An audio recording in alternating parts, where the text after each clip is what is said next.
Bonjour, cher peuple de Dieu. Nous rendons grâce à Dieu pour l'opportunité qu'il nous accorde encore en ce jour de nous retrouver autour de la parole de notre Dieu. Et comme il est maintenant de coutume, chaque mercredi, vous avez votre partage biblique, votre étude biblique, parce que tout simplement, notre Seigneur Jésus-Christ est celui qui nous recommande à paître son troupeau. Il a dit à Pierre, paie mes brebis. Et à travers donc l'étude biblique, qui est un temps d'enseignement, cela vous permet en fait d'être bâti et de sorte que votre foi soit enracinée dans la parole de Dieu. Alors, sans plus tarder, je vous invite à la prière. Père Céleste, je viens dans le nom de Jésus, Seigneur, te recommander, Seigneur, ces temps d'études bibliques. Je te bénis parce que je sais que tu es celui qui a dit dans ta parole, vous me chercherez, vous me trouverez si vous me cherchez de tout votre cœur. Et Seigneur, ces temps où nous sommes assis autour de ta parole, c'est l'expression de la recherche de notre cœur vis-à-vis de toi, qui est le Dieu vivant, le Dieu puissant, celui qui est, qui était et qui vient. Merci Seigneur parce que tu es celui qui par la parole de Dieu Seigneur donne une forme, façonne Seigneur tes enfants, façonne tous ceux qui Seigneur viennent à toi. Et nous avons cette conviction Seigneur que ce soir tu vas encore façonner Seigneur les cœurs, que ton nom soit glorifié, et c'est dans le nom de Jésus que nous te prions et nous disons Amen. Peuple de Dieu, membres du corps de Christ, vous qui êtes connectés avec nous à travers notre chaîne YouTube, et pour ceux qui nous suivent du côté de Facebook, à travers notre page Facebook, notre chaîne Facebook aussi. Alors aujourd'hui, ça va être la continuité du message qui vous a été donné dimanche, à savoir l'importance, ou je dirais la croissance dans la connaissance de Dieu. Dans notre message du dimanche, nous avons fait état en fait de l'importance de la connaissance de Dieu, l'importance de rechercher cette connaissance. Et aujourd'hui, nous allons voir donc l'importance qu'il y a de croître dans la connaissance de Dieu et quels sont les ingrédients qu'il nous faut pour que ces ingrédients favorisent en fait à notre croissance. Vous savez que Jésus-Christ, qui est notre maître, il dit dans les épîtres, dans l'évangile de Jean, il peut dire, or la vie éternelle, c'est qu'ils te connaissent, toi le seul vrai Dieu, et celui que tu as envoyé, Jésus-Christ de Nazareth. Donc la vie éternelle, elle est liée à la connaissance de Dieu. Mais il faut bel et bien que nous croissions dans cette connaissance. La connaissance du Père, la connaissance du Fils. Croître dans la connaissance de Dieu. Ça va être notre étude donc du jour. Je vous invite donc à ouvrir vos Bibles dans Daniel 11, verset 32. Je répète, Daniel chapitre 11, verset 32. Daniel 11, verset 32. Alors, nous lisons ce qui suit. Il est écrit ici, il séduira par des flatteries les traîtres de l'alliance. Le verset qui nous interpelle est le suivant. Mais ceux du peuple qui connaîtront leur Dieu agiront avec fermeté. Ceux du peuple qui connaîtront. Nous retenons cette deuxième partie du verset, mais ceux du peuple qui connaîtront leur Dieu. Nous allons nous rendre dans Ésaïe chapitre 1, verset 3. Le bœuf connaît son possesseur, et l'âne la crèche de son maître. Israël ne connaît rien, mon peuple n'a point d'intelligence. Nous voyons ici dans ce passage notre Dieu qui fustige l'attitude d'Israël en ce temps-là, qui en fait malheureusement en fait Dieu est obligé de comparer en fait son peuple, comparer son peuple en faisant référence, en disant le bœuf qui est un animal, il connaît son possesseur. L'âne qui est un animal connaît sa crèche. Mais l'homme créé à l'image de Dieu, qui possède l'Esprit de Dieu, ne connaît rien de son Dieu. Nous allons nous rendre dans le psaume 143, verset 8. Nous y reviendrons certainement sur ce verset. Ici, c'est David. Il dit, fais-moi dès le matin entendre ta bonté, car je me confie en toi. Fais-moi connaître le chemin où je dois marcher, car j'élève à toi mon âme. Peuple de Dieu, ces trois passages que nous venons de lire, Daniel 11, verset 32, Ésaïe 1, verset 3, Psaume 143, verset 8, font ressortir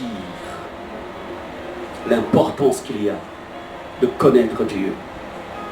Peuple de Dieu, Église du Seigneur, toi qui me suis, la connaissance de Dieu occupe une place importante dans la relation que nous devons avoir avec Dieu. Elle occupe une place importante. C'est pourquoi Dieu veut voir notre niveau de croissance. Dimanche, je parlais de l'évaluation de son niveau de connaissance. Bon, je dois voir comment croître. Il faut croître. Il faut grandir. La connaissance que tu avais il y a 5 ans de Dieu, en vérité, ne devra plus être la même aujourd'hui. Alors, la définition qu'on donne, qu'on peut avoir du mot connaissance, signifie également avoir une idée. C'est la notion qu'on a de quelque chose. Donc, dans le mot connaissance, c'est la notion qu'on a de quelque chose. La notion qu'on a de quelqu'un, d'une personne. Donc, si on parle ici de la connaissance de Dieu, il est donc question de la notion que tu as de la personne de Dieu. Quelle est ta notion de Dieu? Quelle est ta notion? Bien-aimé, cette connaissance passera par une vie marquée par la recherche de Dieu. Dieu est un être vivant. Il est Dieu. Il est esprit. Il a créé l'homme en lui donnant aussi un esprit. En fait, l'homme est un esprit qui possède une âme et qui vit dans un corps. Car il fut créé comme son créateur. Donc, cette connaissance, comme je le disais tantôt, passera par une vie marquée par la recherche de Dieu. Dieu, on le cherche. On le cherche chaque jour. Pas seulement un jour. Tous les jours de ta vie sur la terre doivent être des jours de recherche de Dieu. Dans cette recherche, cela t'amènera en fait à avoir une vie de dévotion. Parce qu'entre deux chrétiens, l'un qui cherche Dieu et l'autre qui en fait ne se limite qu'à une vie, on dira religieuse, une vie de routine, on va à l'église juste parce que bon, c'est dimanche, parce que c'est la fête de Noël, ou c'est la Pâque, etc. Ou voilà. En fait, n'a pas vraiment de profondeur. Alors, vous comprenez que cette personne n'a pas une vie de dévotion. La dévotion qui s'est définie aussi par un attachement aux pratiques religieuses. Dieu nous appelle à nous adonner à la dévotion, à une vie de recherche, une vie de profondeur. C'est pourquoi David peut dire, fais-moi dans le psaume 53, fais-moi dès le matin entendre ta bonté, car je me confie en toi. Il dit plus loin, fais-moi connaître le chemin. Fais-moi connaître le chemin. Et Jésus, il est le chemin. Il dit, je suis le chemin, la vérité et la vie. Et David dit, fais-moi connaître. Waouh! Oui, le chemin, il faut le connaître. Il dit, Dieu, fais-moi connaître. Il va dans la présence de Dieu. Il dit, fais-moi connaître. Il va dans le jeûne. Il dit, fais-moi connaître. Il va dans la prière. Fais-moi connaître. Pendant qu'il lit sa Bible, il ne lit pas la Bible comme un roman. En fait, il a fait une prière bien avant d'ouvrir sa Bible. Il dit, Saint-Esprit, fais-moi connaître. Pendant que je lis ces pages de l'Écriture, fais-moi connaître le chemin. Église du Seigneur, Dieu t'appelle à une vie de dévotion, une vie de recherche de Dieu, une vie d'attachement à Dieu. Jésus-Christ, Dieu devenu humain pour toi, est mort sur la croix.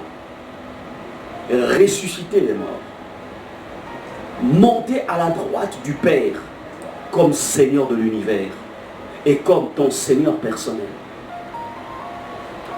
Le Seigneur de tout est en même temps le Seigneur de ta vie. Voici ce qu'est Jésus. Bien-aimé, la vie de dévotion ne commence avant tout que par la prise de conscience de qui est Jésus pour toi. Parce que Jésus n'est pas une fable. Jésus est vivant. Il est le seul qui, dans l'histoire de l'univers, qui est venu dans ce monde, mourut, mais ressuscita. Quand il ressuscita, il ne remourut plus à nouveau. Il monta à nouveau. Il monta plutôt avec son corps de résurrection dans les cieux, assis à la droite de Dieu le Père. Jésus, ce Jésus ressuscité, te connaît par ton nom. Toi qui as décidé de faire de lui ton sauveur et ton Seigneur personnel, toi qui as fait alliance avec lui, il te connaît par ton nom. Il te connaît parfaitement. C'est pourquoi il t'appelle en fait à plus de profondeur. Parce qu'il te connaît parfaitement. De part en part, tes bonnes et tes mauvaises qualités, ton passé, ton présent, ton futur, il te connaît. Et il t'accepte tout à fait. Parce que c'est lui ton avocat. C'est lui ton Seigneur. Il t'aime complètement exactement comme tu es. C'est pourquoi n'hésite pas d'aller vers Dieu. N'hésite pas de chercher Dieu en te disant, je suis extrêmement méchant, ma vie est sale, est-ce que Dieu va-t-il m'accepter comme ça? Non, je vais d'abord m'améliorer, et puis après, je vais... Non, il t'accepte tel que tu es. Avec cette boue, avec cette saleté, il t'accepte tel que tu es. Voilà pourquoi son sang est assez efficace pour laver, pour purifier le sang de l'agneau. Alors, il t'aime. Même dans ta faiblesse, dans toute ta faiblesse, ta petitesse et même ton caractère qui est assez compliqué, difficile, même celui qui a un caractère criminel, Jésus l'aime. Parce que Jésus est venu mourir pour les criminels. Il est venu mourir, il a dit, je ne suis pas venu pour les bien portants, mais il est venu pour les malades. Toi qui me suis, toi qui m'écoutes, ce Dieu-là, tu as de la place dans son cœur. Tu as de la place dans le cœur de Jésus. C'est pourquoi l'appel à la dévotion est un appel à être consacré tout à fait à lui. Toi qui me suis, Dieu te dit, consacre-toi à moi. Jésus, qui est le chemin, il a ouvert ce chemin pour aller atteindre le trône de la grâce. Parce que tout simplement, il veut que tu lui sois totalement consacré. Il veut que tu l'acceptes comme tu es. Bien-aimé, dans Cantique des Cantiques, chapitre 2, verset 14, Cantique des Cantiques, c'est un des livres dans l'Ancien Testament, chapitre 2, verset 14, nous lisons ce qui suit. Ma colombe qui te tient dans les fentes du rocher, qui te cache dans les parois escarpées, fais-moi voir ta figure. Fais-moi entendre ta voix, car ta voix est douce et ta figure est agréable. Le livre des Cantiques est un livre en fait, dans sa face cachée, on va dire ça comme ça. En fait, c'est un livre qui fait ressortir la relation que Christ l'époux doit avoir avec l'Église qui est son épouse. Et ici, Christ, parlant à son épouse, il appelle ma colombe et il dit, fais-moi voir ta figure. Fais-moi entendre ta voix. Et c'est ici l'expression d'une relation, d'une certaine intimité qui doit se développer entre le chrétien, entre l'Église, entre le disciple de Christ et lui-même, Christ. Entre toi qui me suis et lui, Jésus. Il te dit, fais-moi voir ta figure. Comme pour dire, je te veux dans ma présence de manière permanente. Je te veux dans ta chambre de prière de manière quotidienne. Je te veux, en fait, là, assis, méditant les Écritures de manière journalière. Fais-moi entendre ta voix. te dit ton époux, te dit Jésus, qui est l'époux de l'Église. À toi qui me suis, l'appel à la croissance dans la connaissance de Dieu, passe aussi par le fait que tu dois prendre conscience que Dieu te connaît. Il t'appelle par ton nom. Pourquoi t'appelle-t-il par ton nom? Voyez-vous, on ne peut pas appeler le nom de quelqu'un tant qu'on n'a pas fait connaissance, ou tant qu'on ne t'a pas dit comment s'appelle-t-il. Sinon, généralement, les gens diront, messieurs, ou madame, mademoiselle, s'il te plaît, garçon, s'il te plaît. Mais quand tu dis, quand tu appelles quelqu'un, tu lui dis, Jacques, Matthieu, ça voudrait dire qu'il y a eu d'abord prise de contact. Et dans Exode 3, verset 4, nous lisons ce qui suit. Ouvrons Exode 3, verset 4. Et nous allons voir comment Dieu, avec Moïse, Dieu fit cette première prise de contact avec Moïse. Exode 3, verset 4. L'Éternel vit qu'il se détournait pour voir. Et Dieu l'appela du milieu du buisson et dit, Moïse, Moïse. Et il répondit, me voici. Alors que Moïse pensait que Dieu ne le connaissait peut-être pas, alors que Moïse souffrait au fond de son âme, à cause de la souffrance que Pharaon faisait subir son peuple en Égypte, Dieu mit son doigt sur Moïse et il l'appela par son nom, Moïse. À toi qui me regardes, j'aimerais te dire, Dieu met aussi le doigt sur toi et te dit, Pierre, Joséphine, Marc. Mais tu dois répondre, me voici. Moïse ne resta pas muet. Moïse répondit à l'appel de Dieu. Lorsqu'il t'appelle, que fais-tu?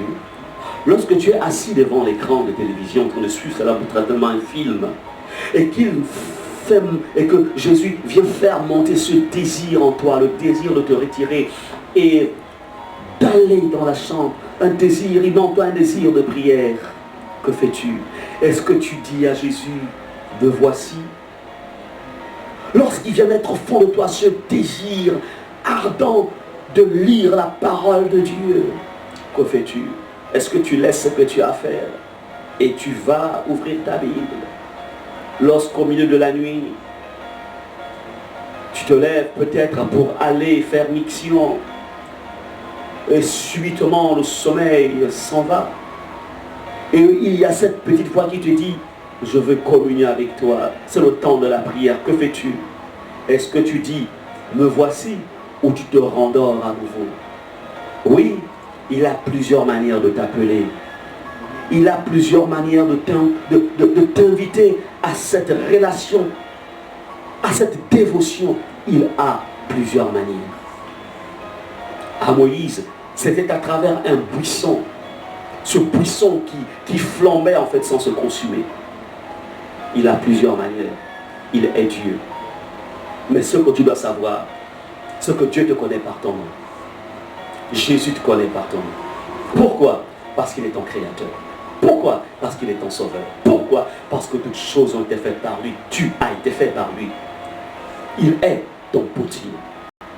Bien-aimé, dans Genèse 3, verset 9, alors que Adam venait de commettre l'irréparable, en mangeant le fruit interdit, en touchant à cet arbre, en mangeant de son fruit, Dieu vint dans la brise du soir, comme il le faisait d'habitude. Il vint, mais se rendit compte que l'homme n'était pas à son poste. Alors, Genèse 3.9 nous dit, mais l'Éternel Dieu appela l'homme, Adam, et lui dit, où es-tu? Adam, où es-tu? Où es-tu? Et à toi aussi, souvent, Dieu vient, te cherche. Il te cherche dans la sanctification. Où es-tu? Il te cherche dans la vie de pureté. Mais où es-tu? Il te cherche dans ce lieu de prière. Mais où es-tu, Michel? Où es-tu? Où es-tu, Jacqueline? Où es-tu? Où es-tu? Il te cherche. Il avait cherché Adam. Et aussi il te cherche. Vous savez, Dieu veut être ton ami. Il veut être votre ami. Jésus a dit à ses disciples, je ne vous appelle plus serviteurs, mais amis. Ami. Il veut faire de toi son ami. Tu diras, mais comment, pasteur? Tout simplement. Vous savez, à un moment de la vie chrétienne, Dieu ne s'enseigne plus. Dieu ne se raconte plus. Mais Dieu se vit. Il y a une expérience. Dieu doit devenir une expérience dans ta vie. Réelle. Vivant. C'est pourquoi il dit, quand il dit faisons l'homme à notre image, c'était pour développer une amitié avec l'homme, une relation spéciale. Il avait des anges qui étaient à sa disposition, mais il voulait en fait quelque chose de nouveau avec toi.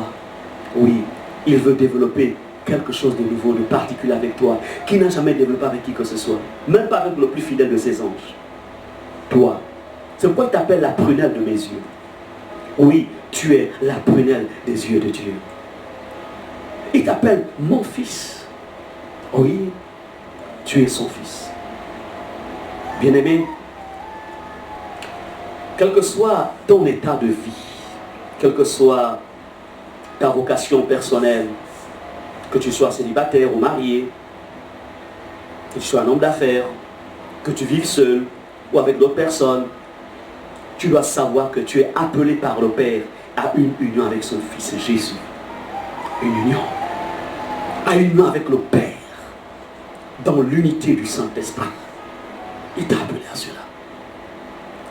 Beaucoup de personnes pensent d'abord que Dieu m'appelle à être prédicateur, à être apôtre, à être pasteur, à être docteur, à être... Non, il t'appelle d'abord à une union, à une communion avec le Fils, une communion avec le Saint-Esprit, une communion avec le Père, une communion avec la divinité.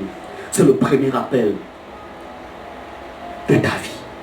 Bien-aimé, c'est l'élément essentiel. Et ta vocation personnelle la plus fondamentale, c'est la vocation de cette union avec le Seigneur Jésus.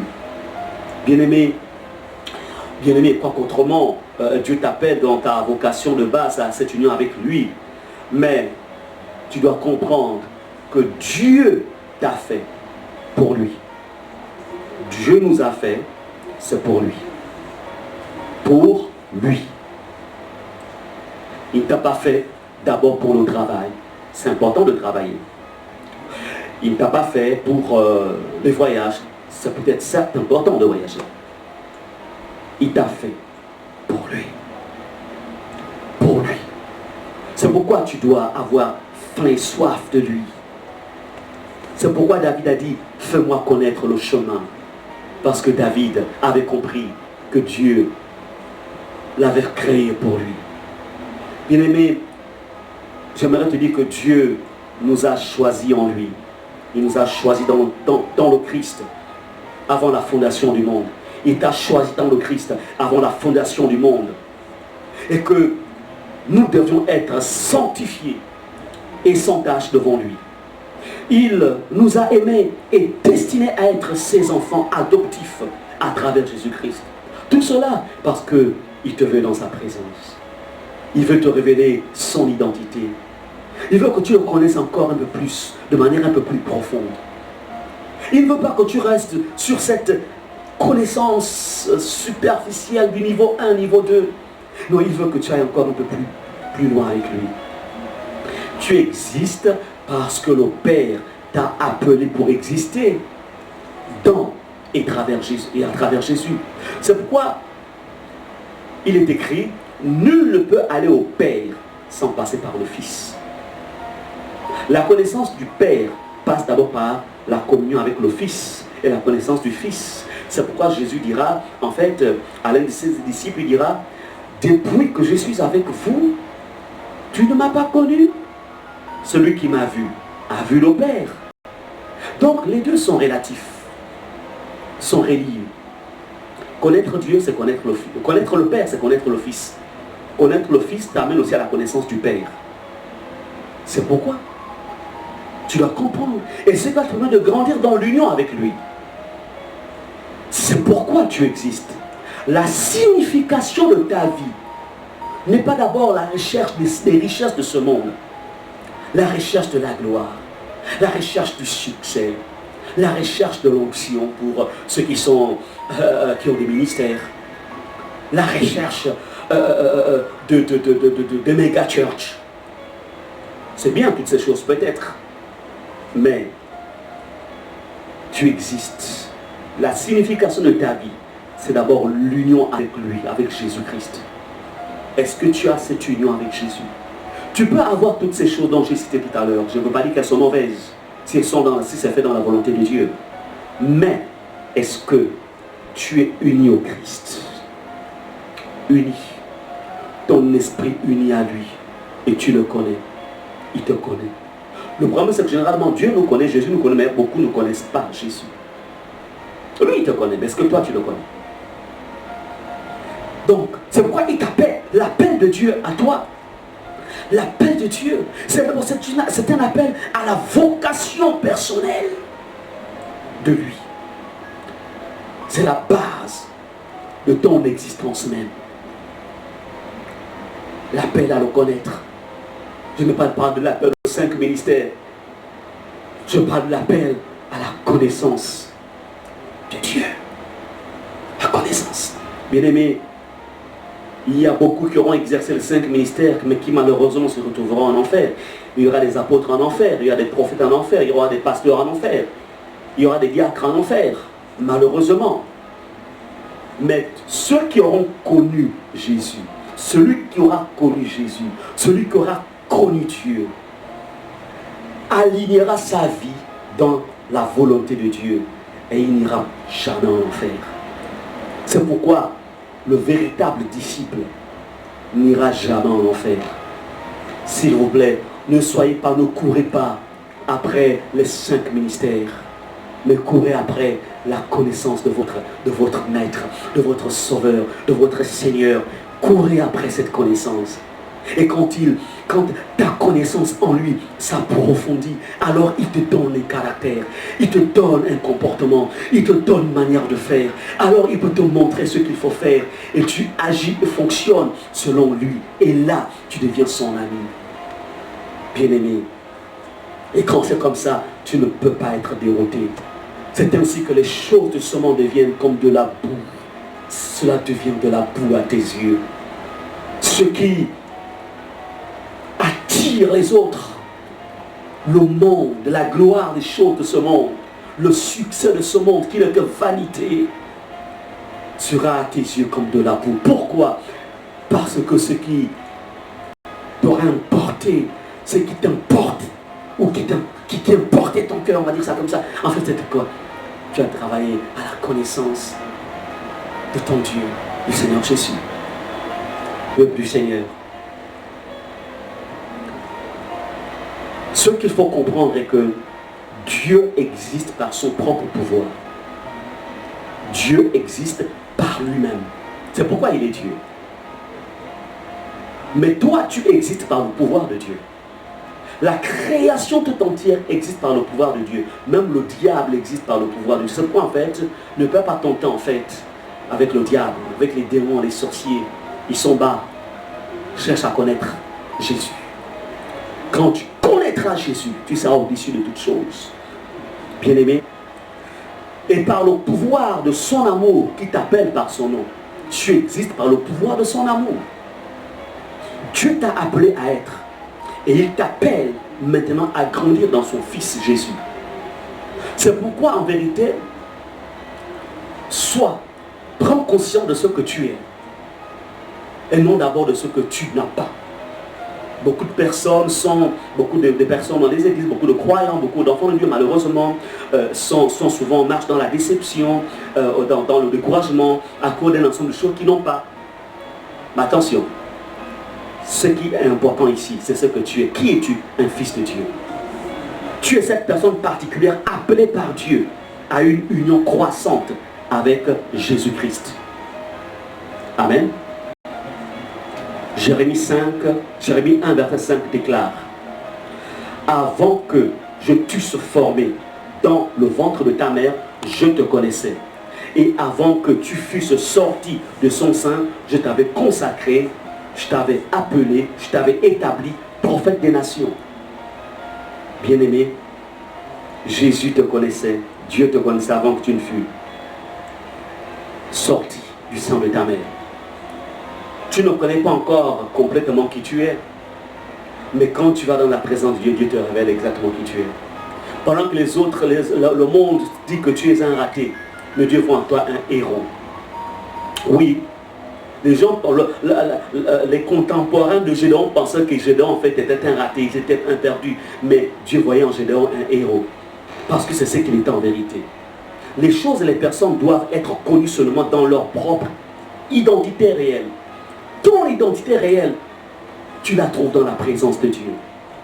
Tu deviens ton vrai toi, que tu es vraiment dans cette communion avec Christ Jésus. Cette communion. Tu ne trouveras pas ta vraie identité en dehors de cette relation, de cette communion, jusqu'à ce que tu sois en fait mort dans ton moi et aller au Seigneur en qui tu es. Ta vraie et plus profonde identité se trouve cachée en Jésus. C'est pourquoi Dieu t'appelle. C'est pourquoi David avait dit, fais-moi connaître le chemin. Pourquoi? Parce qu'aussi dans ce chemin, que Jésus, sa vraie personne, ce qu'il est, devait se révéler. Tu veux te connaître? Aucun homme ne peut te révéler qui tu es, si ce n'est que ton Créateur. Aucun homme ne peut révéler le potentiel, les richesses, la gloire qui est en toi, si ce n'est Dieu seul. Bien-aimé, tu es orienté vers ta dernière réalisation en Jésus. Tu peux trouver seulement ta signification et direction en lui. Si tu t'éloignes de Jésus, si tu abordes ta vie chrétienne avec superficialité, en vérité, tu n'auras jamais la signification du sens de ta vie. Beaucoup aujourd'hui vont chercher les prophètes pour connaître en fait le sens de leur vie. Ils vont de prophète en prophète. Mais écoutez, et à la fin, ils sont déçus, à la fin, ils sont blessés et ils deviennent des rebelles par rapport à Dieu. Est-ce que c'est Dieu qui vous a déçu? Un homme de Dieu peut te décevoir, mais est-ce que c'est Dieu qui t'a déçu? Et tout ça parce qu'en fait, tu n'as pas travaillé à la connaissance de ce Dieu-là. Dieu ne déçoit personne. Mais un homme peut te décevoir. Ton pasteur peut te décevoir. Ton prophète peut te décevoir. Ton apôtre peut te décevoir. Mais Dieu ne te décevra jamais. C'est pourquoi tu dois développer une communion profonde et réelle avec Jésus-Christ. Parce que lui, il va te révéler qui tu es exactement. Et il va travailler en fait à l'éclosion de ce qu'il a fait de toi. Au commencement. C'est ce que j'essaie d'expliquer quand je dis que Jésus est le Seigneur de ta vie. Bien-aimé, nous conclurons avec ce passage de Matthieu 19, 25 qui déclare, Jésus lui dit, si tu veux être parfait, va, vends ce que tu possèdes, donne-le aux pauvres et tu auras un trésor dans le ciel. Puis viens et suis-moi. Je conclus ce message en te disant, cette étude en te disant, Dieu lui dit, mon fils, ma fille, viens et suis-moi. Viens et suis-moi dans la prière. Viens et suis-moi dans la sainteté. Viens et suis-moi dans le jeûne. Viens et suis-moi sur le chemin. Viens et suis-moi. Bien-aimés, ce n'est qu'une première partie de notre étude. Nous allons y rester pendant un certain temps. Cette étude sur la croissance de la connaissance de Dieu. Bien-aimés, je vais ici vous inviter à vous incliner dans la prière. Mais avant que nous nous inclinions à la prière, j'aimerais m'adresser à toi qui me suis. Tu as entendu parler de Jésus. Je suis souvent allé dans les églises. Mais tu n'as jamais fait cette rencontre personnelle avec la personne de Jésus-Christ. Jésus est vivant. Il est Dieu. Il t'aime tel que tu es. C'est lui qui pardonne les péchés. C'est lui qui purifie. Il est prêt à purifier ta vie. Alors, tu peux tout simplement faire cette prière afin qu'il commence à travailler aussi en toi. De manière à ce que tu crois dans la connaissance de la personne de Dieu. Répète après moi. Seigneur Jésus, je te dis merci. Parce que en ce jour, tu m'as parlé. Et je viens réaliser, Seigneur, que je suis pécheur. Seigneur, j'ai réalisé que ma manière de marcher t'a tourné le dos. Mais aujourd'hui, je comprends que tu es mon Dieu, tu es mon sauveur, et je t'ouvre mon cœur. Je t'invite, en faisant de toi mon sauveur et mon Seigneur personnel. Je m'engage, Seigneur, à travailler aussi à la croissance dans la connaissance de toi. Merci, Seigneur, pour mes péchés qui sont pardonnés et pour ton sang qui me lave. Au nom de Jésus. Amen. Cette brève prière fait de toi un enfant de Dieu. Alors, tous les mercredis à partir de 18h, sois connecté à cette chaîne YouTube ou dans notre chaîne Facebook, Centre missionnaire Rema Ephata ou Rema Ephata. Alors, tu auras nos études. Dimanche à partir de 10h45, tu es connecté à notre chaîne YouTube ou Facebook, Rema Ephata, et tu as le message qui va te permettre de croître et de grandir dans la foi. Je vais conclure ce moment par la prière.